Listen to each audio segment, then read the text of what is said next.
Hello hi అండి. Telangana ECET 2026కి సంబంధించిన counselling dates అయితే వచ్చేసాయి. ఈ వీడియోలో నేను కౌన్సిలింగ్‌కి సంబంధించిన కంప్లీట్ డీటెయిల్స్ అయితే ఎక్స్‌ప్లెయిన్ చేస్తాను. కౌన్సిలింగ్‌కి సంబంధించి మీకు ఎలాంటి డౌట్స్ ఉన్నా నాకైతే మెసేజ్ చేయండి. నేనైతే తప్పకుండా రిప్లై ఇస్తాను. అన్నిటికన్నా ముందు ఛానల్‌ని కొత్తగా ఎవరైనా చూస్తున్నట్లయితే వెంటనే సబ్స్క్రైబ్ చేసుకోండి.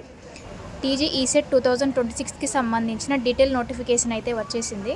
ముందుగా మనం దానికోసం అయితే స్లాట్ బుక్ చేసుకోవాల్సి ఉంటుంది. అసలు స్లాట్ అంటే ఏమిటి, స్లాట్ బుక్ చేసుకోవాలంటే ఏమేమి ఉండాలి, ఈ వీడియోలో అయితే ఎక్స్ప్లెయిన్ చేస్తాను. వీడియోని అయితే ఇక్కడ స్కిప్ చేయకుండా చివరి వరకు చూడండి.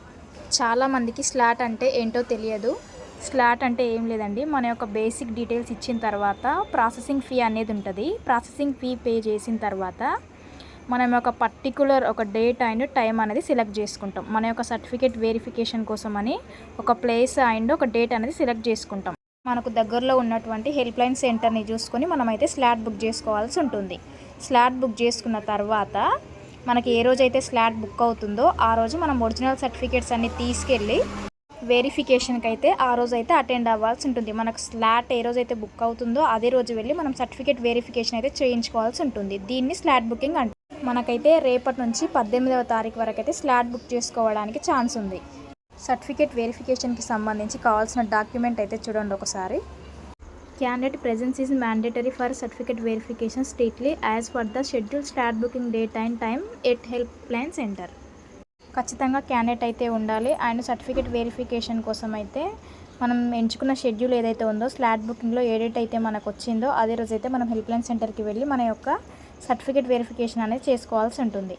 దానికి కావాల్సిన డాక్యుమెంట్స్ అయితే చూడండి ఒకసారి. టీజీ ఈసెట్కి సంబంధించిన rank card and hall ticket, Aadhaar, SSC, diploma లేదా డిగ్రీ మెమోరాండమ్ ఆఫ్ మార్క్స్ ఉండాలి. లేదంటే డిప్లొమా లేదా డిగ్రీ ప్రొవిజనల్ పాస్ సర్టిఫికేట్ ఉన్నా సరిపోతుంది.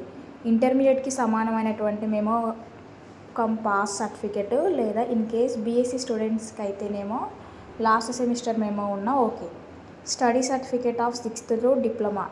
బీఎస్సీ మ్యాథమెటిక్స్ వాళ్ళకి 9th క్లాస్ నుంచి డిగ్రీ వరకు అయితే బోనఫైడ్స్ అయితే ఉండాలి. And study certificate from 6th to diploma. తర్వాత ట్రాన్స్ఫర్ సర్టిఫికేట్ టీసీ ఉండాలి. Income certificate issued on or after 1/1/2026 అంటే 2026కి సంబంధించిన ఇన్కమ్ మాత్రమే ఉండాలి. మీకు ఇన్కమ్ ఉంటేనే స్కాలర్షిప్ అండ్ ఫీజు రియంబర్స్మెంట్ అనేది వస్తుంది. ఇన్కమ్ మాత్రం మ్యాండేటరీ. ఈడబ్ల్యూఎస్ సర్టిఫికేట్ ఇది ఓన్లీ ఓసీ కేటగిరీకి చెందిన వాళ్ళకు మాత్రమే ఉంటుంది. EWS certificate non local students ఎవరైతే ఉన్నారో వాళ్ళ దగ్గర ఒకవేళ ఇన్కమ్ లేకుంటే కనీసం ఈ కింద ఉన్న సర్టిఫికేట్స్ అయితే ఉండాలి. ఒకసారి చూడండి. రెసిడెన్సీ సర్టిఫికేట్ ఇష్యూడ్ త్రూ మీ సేవ. కనీసం వాళ్ళ పేరెంట్స్ తెలంగాణలో 10 years అయితే ఉన్నట్లు ఒక సర్టిఫికేట్ అయితే కావాలి. ఎంప్లాయర్ సర్టిఫికేట్ ఏంటంటే క్యాండిడేట్ యొక్క పేరెంట్స్ ఎవరైతే సెంట్రల్ లేదా గవర్నమెంట్ ఎంప్లాయీస్ అవుతారో వాళ్ళు మాత్రం ఎంప్లాయర్ సర్టిఫికేట్ అనేది అప్లోడ్ చేయాల్సి ఉంటుంది. మైనారిటీలకు సంబంధించి ఎస్ఎస్సి టీసీలో మైనారిటీస్ అయితే ఉండాలి ఖచ్చితంగా. ఒకవేళ లేకుంటే మైనారిటీ సర్టిఫికేట్ అయితే తెచ్చుకోవాల్సి ఉంటుంది. ఇది దీనికి సంబంధించినటువంటి ఇన్ఫర్మేషన్. స్పెషల్ కేటగిరీకి సంబంధించి మీకైతే పిహెచ్సి వాళ్ళకి కానీ సిఏపి వాళ్ళకి కానీ ఎన్సీసీ లేదా స్పోర్ట్స్ వాళ్ళకైతే గవర్నమెంట్ పాలిటెక్నిక్ మాసప్ ట్యాంక్ హైదరాబాద్లో అయితే ఉంటుంది. స్పెషల్ కేటగిరీకి సంబంధించి 17th రోజు అయితే ఎన్సీసీ అండ్ సిఏపి వాళ్ళకైతే స్లాట్ టైమింగ్స్ అయితే ఈ విధంగా ఉంటాయి. 18th రోజు ఎన్సీసీ మరియు స్పోర్ట్స్ కోటాకి సంబంధించిన వాళ్ళకు ఉంటుంది. 19th రోజు పిహెచ్సి మరియు ఎన్సీసీ వాళ్ళకైతే స్లాట్ బుకింగ్ టైమింగ్స్ అయితే ఈ విధంగా ఉంటాయి. ఎవరైతే స్లాట్ బుక్ చేసుకున్నారో వాళ్ళకి సర్టిఫికేట్ వెరిఫికేషన్ అయితే 17th నుంచి 19th వరకు ఉంటుంది. టీఎస్ ఈసెట్ 2026కి సంబంధించి మీకు ఎలాంటి డౌట్స్ ఉన్నా నాకైతే కామెంట్ చేయండి. నేనైతే తప్పకుండా రిప్లై ఇస్తాను. వీడియో కనుక నచ్చినట్టయితే లైక్ చేయండి, సబ్స్క్రైబ్ అయితే చేసుకోండి. మీకు ఇంకేమైనా డౌట్స్ ఉంటే నాకైతే కామెంట్ చేయండి.